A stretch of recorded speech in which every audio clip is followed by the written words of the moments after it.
Here are a couple of examples that we've been working, of the type we've been working in class lately, that have really been giving people some problems. I don't think it's the individual rules of simplification that are slowing people down. I think it's the level of complexity. So we'll take one problem at a time, one step at a time. And I will start with this one over here on the left. 3x root 45 times x to the fifth y squared. Well, we're going to simplify one part at a time. Starting with the 45, we're looking for perfect squares. So you can kind of drop down a factor tree here. I know 45 is 9 times 5, 9 is 3 times 3.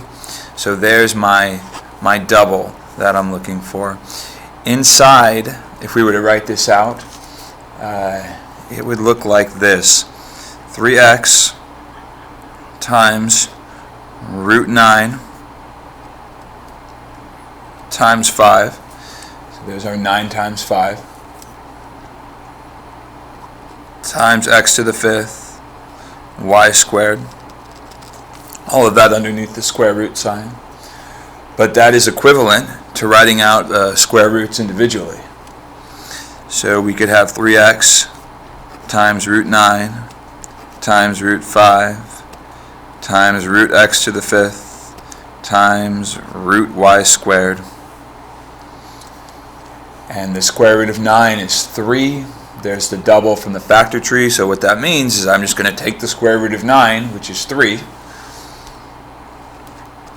The 3x is just coming along for the ride.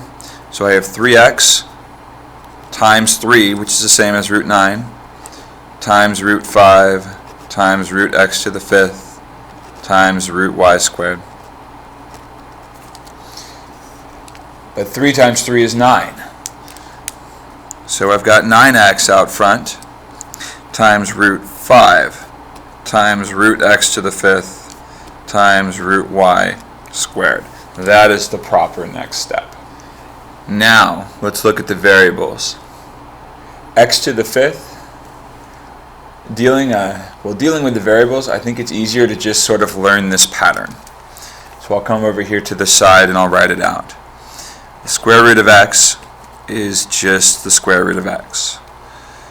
The square root of x squared is x. The square root of x cubed is x root x. The square root of x to the fourth is x squared. The square root of x to the fifth is x squared root x. Square root of x to the sixth is x to the third.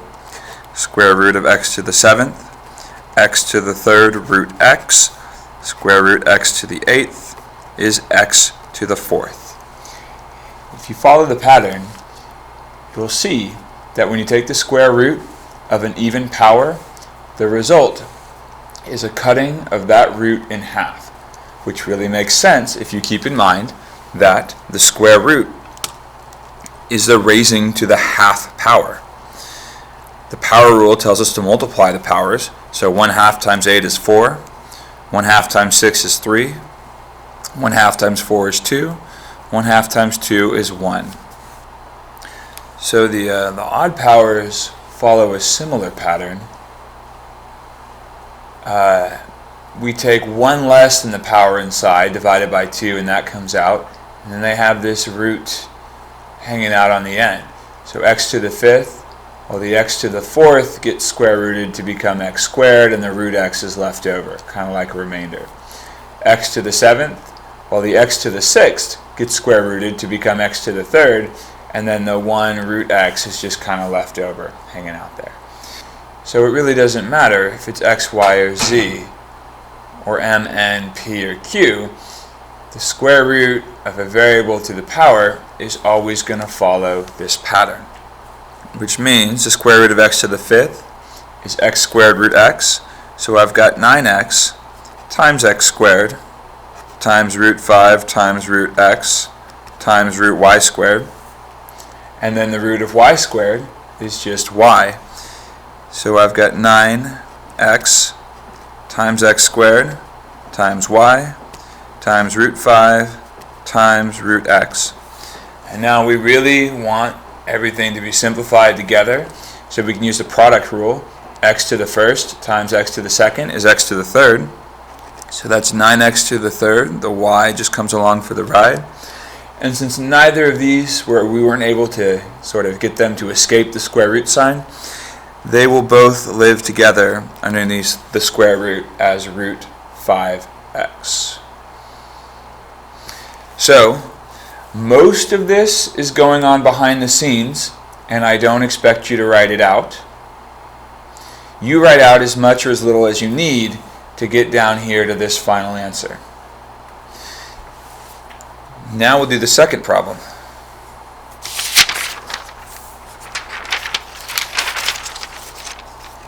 Negative 7 x to the 9th y squared divided by x to the 4th y to the negative 4th, all of that squared.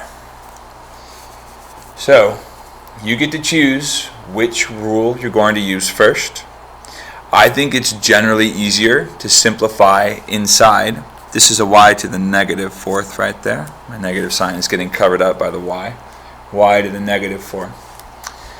I think it's generally easier to simplify inside the parentheses first, though that's not always true. Certainly with the x to the 9th and the x to the 4th, well, that's just the quotient rule, where I subtract the exponents. 9 minus 4 is 5, so that leaves negative 7 x to the 5th y squared over y to the negative 4th, and all of that is squared. Now we can keep using the quotient rule.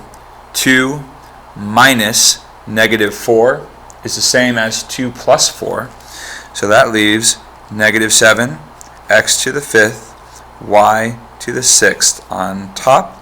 Our denominator is now just 1, so we can leave it out completely. And now all we've got to do is square each term. Now bear in mind, this negative is fundamentally different from this negative. This negative is telling us about the value of this entire expression. This negative is telling us about the reciprocal nature of this specific variable. So when we square everything inside the parentheses, we'll do negative 7 times negative 7 for 49. X to the 5th times x to the 5th. 5 times 2 gives us x to the 10th. Y to the 6th squared. 6 times 2 is 12, so we have y to the 12th.